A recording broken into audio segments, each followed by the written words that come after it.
Zero. That's the message for the week. Had a lot of conversations with startups or about to be startups and really talking about how do they find the first customer.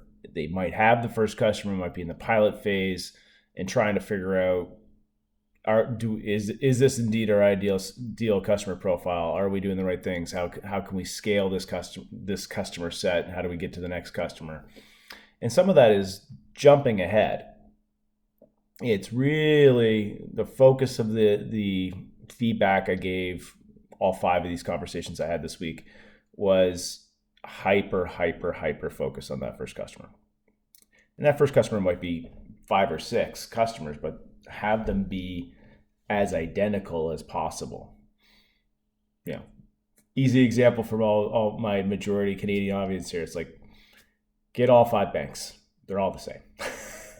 All my banker friends, your blue bank's not any different than the green bank. That's not any different than the maroon or whatever weird color that other one is. You guys all do the same thing, pretty much do it the same way, have all the same jobs.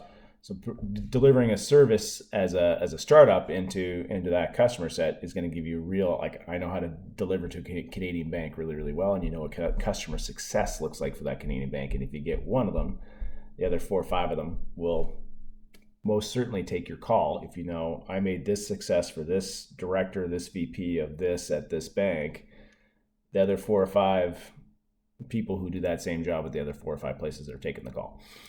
And that's the number one most important thing at that phase. It's making that pilot successful for the person in whatever organization you're doing it at.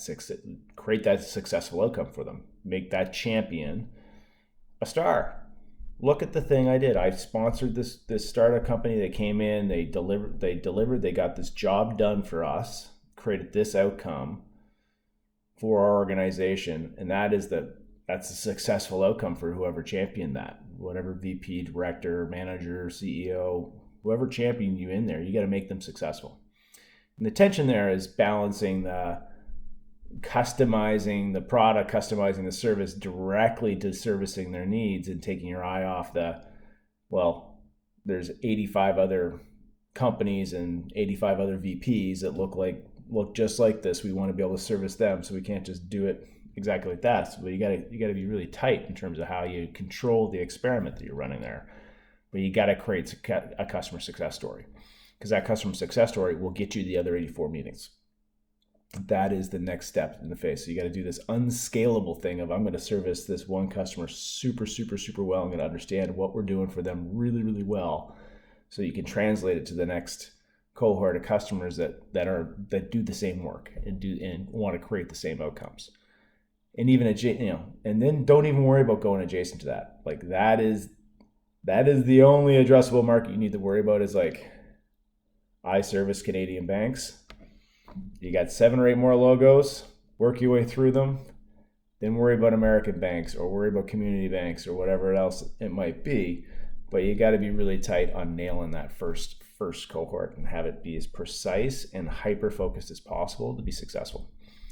And with that said, awesome mustache. Yeah, we're looking haggard and tired because we're grinding here trying to get everything done ahead of American Thanksgiving.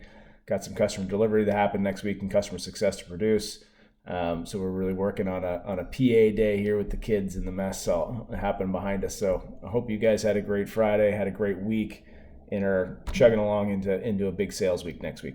Talk to you on Monday Momentum.